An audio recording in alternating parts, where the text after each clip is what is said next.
Hey, welcome to the channel. This is Black Cat Crypto Club. My name is Drake, and it's great to have you here.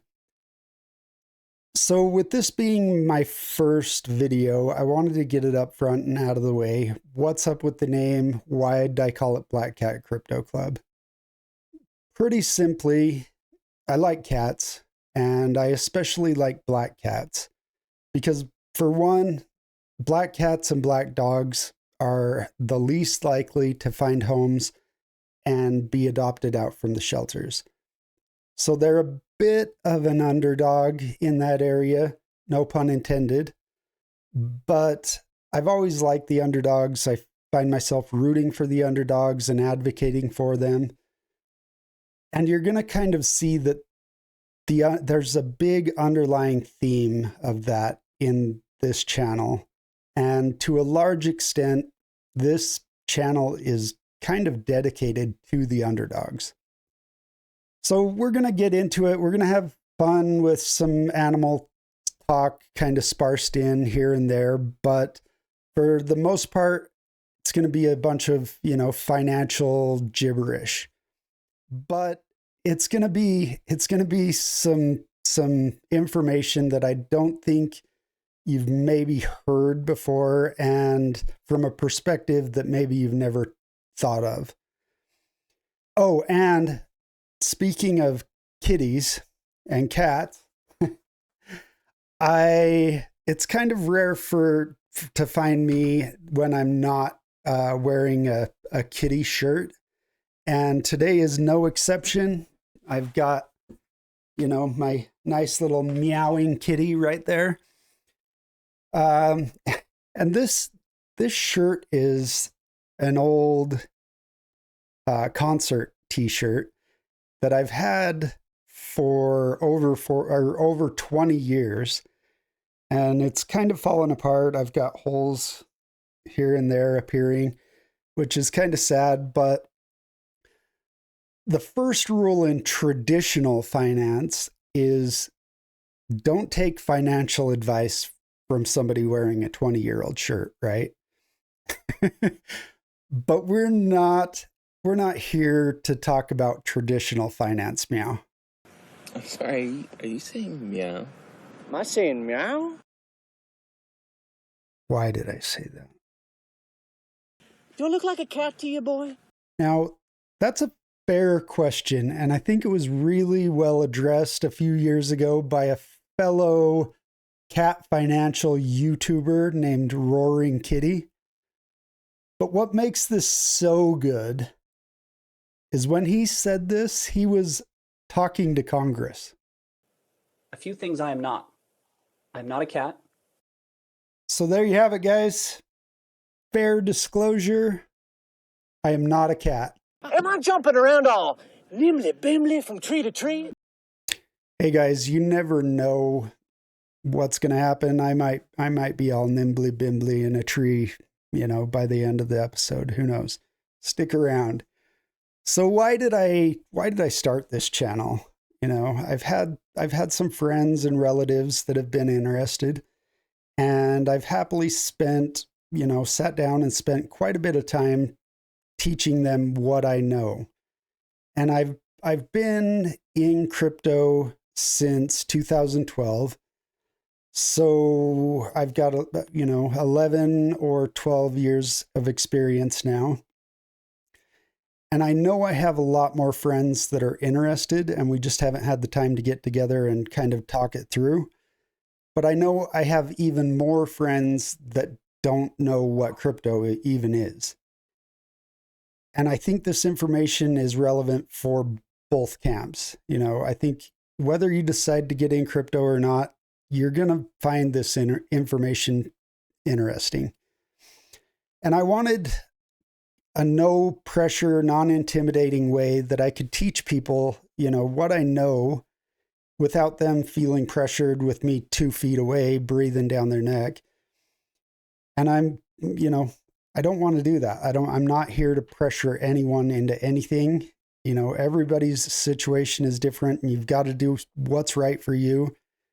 And quite frankly, there are some people that aren't right for Bitcoin, at least not right now, because there are times in Bitcoin when it will make your stomach drop. Okay. And I'm going to show you that side of Bitcoin.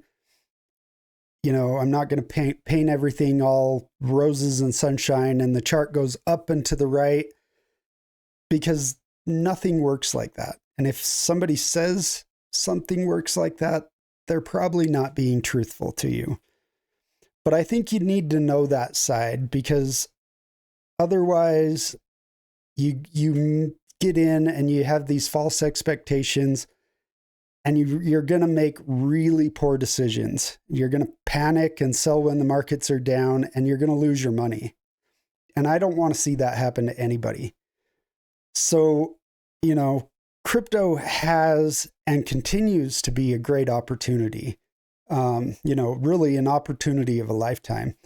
But my hope is that whether crypto is right for you or not, with the knowledge that I'm sharing here on this channel, you'll at least be able to learn and kind of make an informed decision on whether it's right for you, and you'll be armed with the information you need to succeed and know what to expect. So for the remainder of this video, I want to get into a little bit of history, of my history in crypto, and show you the single biggest reason why I was turned on to Bitcoin. And we're going to go back first to the year 2000, well before Bitcoin was, you know, even invented.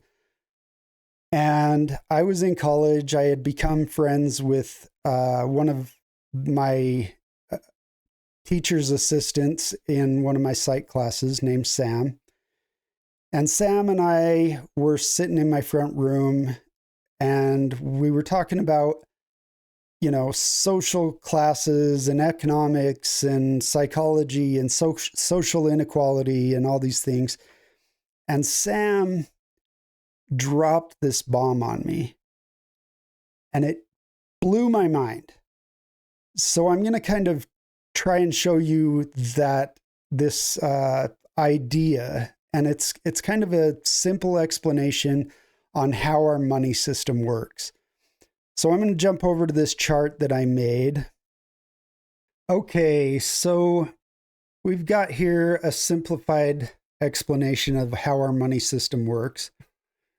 And, you know, just so you can understand it easily, we're going to use small numbers, and we're going to pretend that this is the beginning of the money system. You know, this is the beginning of the dollar, the beginning of the Federal Reserve. So right here, we've got the central bank, the Federal Reserve, and these guys decide all of the big money decisions. You know, how much money is going to go out into society, and at what rate they're going to charge, things like that. So the Federal Reserve has decided that they're going to put out $100, and we come over here, and this frumpy little guy with a tie is printing out $100. He gives it to Fed Chair Powell over here, and he hangs out his window and throws it out into society. But of course, you know, he doesn't just give it away. You know, it's lent out on a percentage. And for this explanation, we're going to use the current rate that the Federal Reserve has set right now, and that's 5.5%. So $100 goes into society, and things are great, actually. Things, you know, have never been better. I'm a farmer, and I no longer have to take all my beans that I've grown in my field to the market every time I need something and hope somebody needs beans. You know, all I have to do now is take this little piece of paper that I can keep in my back pocket, and everybody takes it all the time. So we can finally do these transactions in a much easier way, and things are great. So a year goes by, and since we had this money on a 5.5% interest basis, we now owe $105, excuse me, and 50 cents. So think about that for a minute. We owe this amount. We have this amount in society. So how can we pay back this loan when we don't have the money? And we, quite frankly, we can't. And so as individuals, we can. Like if I take out a $10 loan, if I go out and hustle and find a way to gain more money than my neighbor, even if it's just to break even, even if it's just to pay that $10 back, I'm essentially taking resources away from someone somewhere else. And collectively, we don't have enough money to pay back. So somebody is going to fail. And so we find that collectively, society is in this perpetual cycle of debt, and it's a losing system. So psychologically speaking, it kind of creates this financial, like this very individualized financial mentality that some people see as selfishness. But really, this is just kind of a kill or be kill system, dog eat dog financial culture. Because if I'm just trying to keep my home, like I'm just trying to break even, and, it's a losing system. And you can kind of see that it's a very divide and conquer system where those in power can pretty easily stay in power because, we're all out here fighting against each other, just trying to keep our heads above water. So fast forward to 2012, when I was introduced to Bitcoin by another friend named Jeremy. And I got into it and I started learning.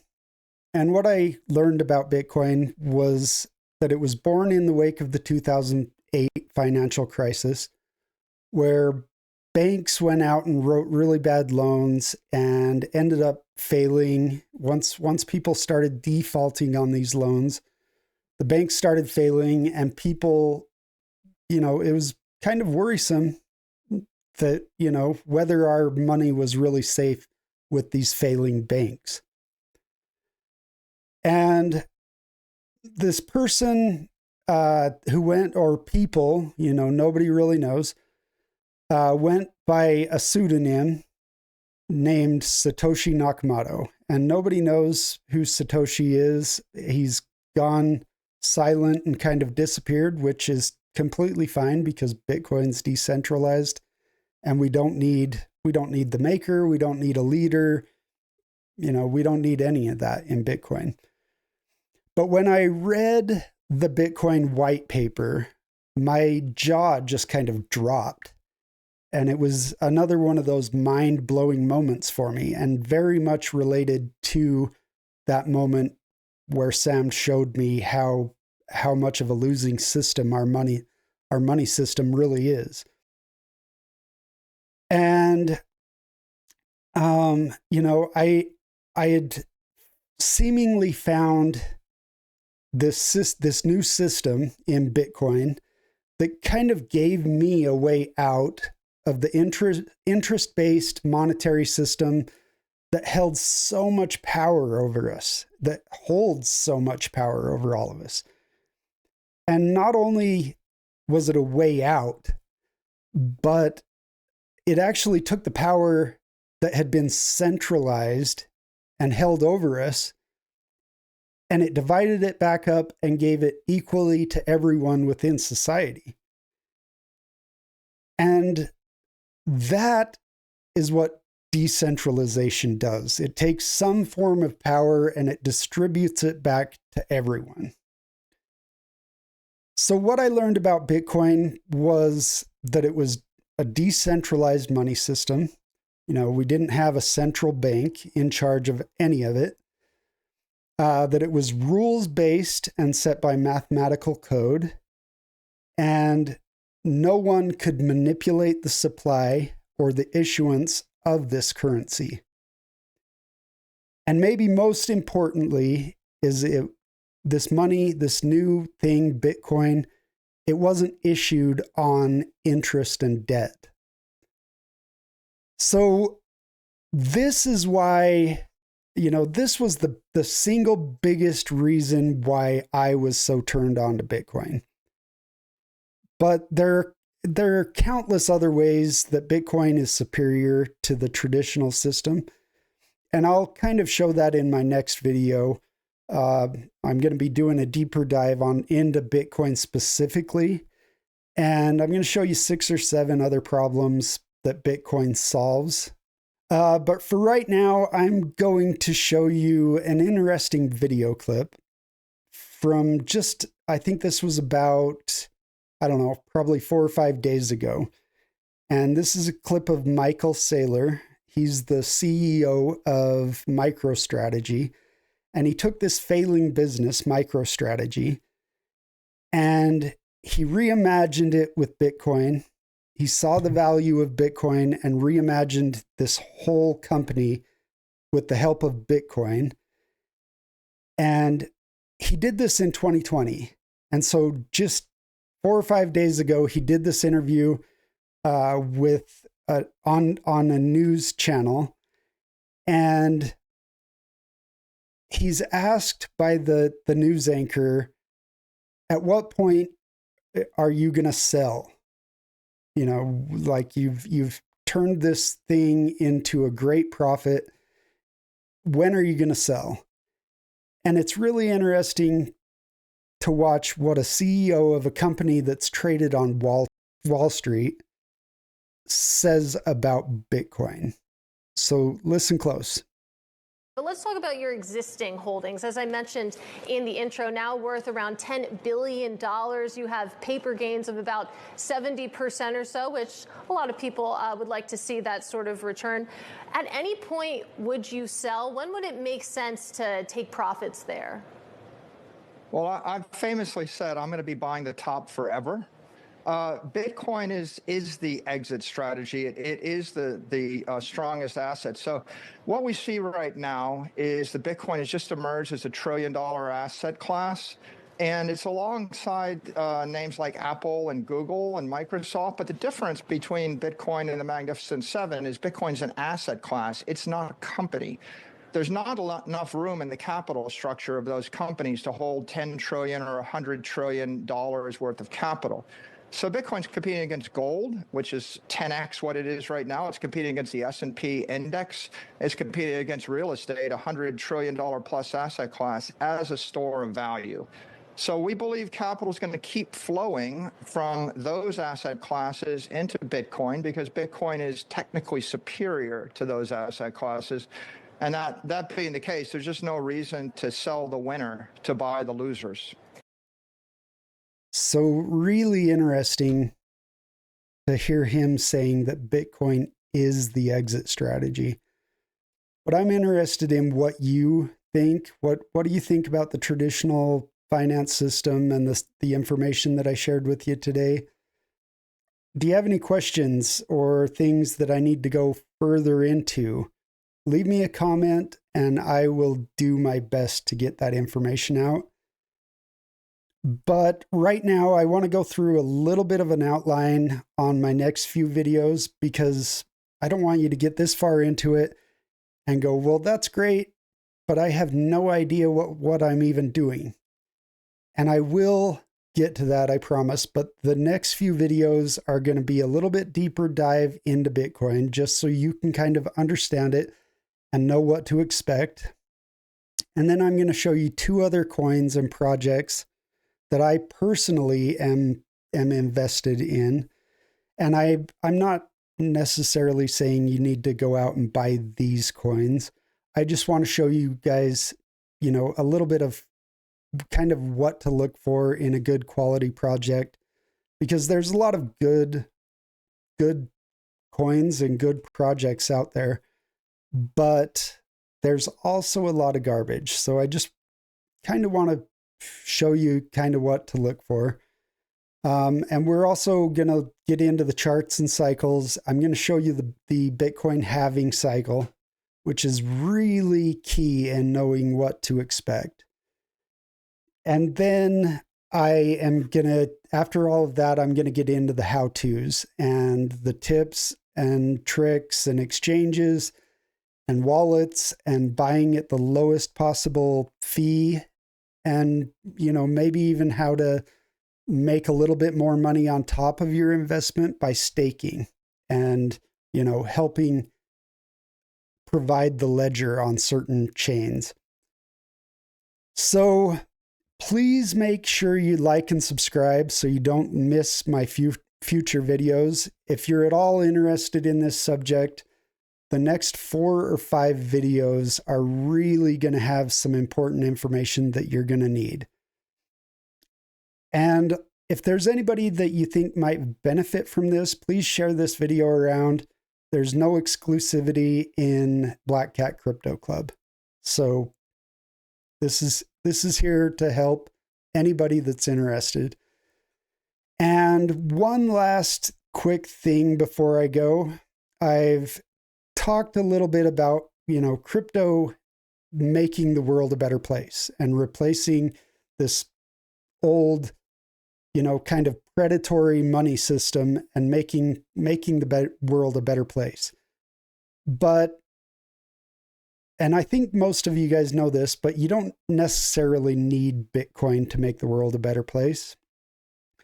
I'm actually part of a group that chooses different animal sanctuaries every month to support. And we specifically seek out smaller sanctuaries that are starting out or don't have a lot of support yet. So if you have a few dollars to spare, please consider donating to ALMAS. I'll leave their PayPal and website and Facebook in the description if you want to check them out. You can also see at the bottom of this flyer here is their PayPal where you can donate directly to them. So until the next video, be well and make the world a better place, Meow.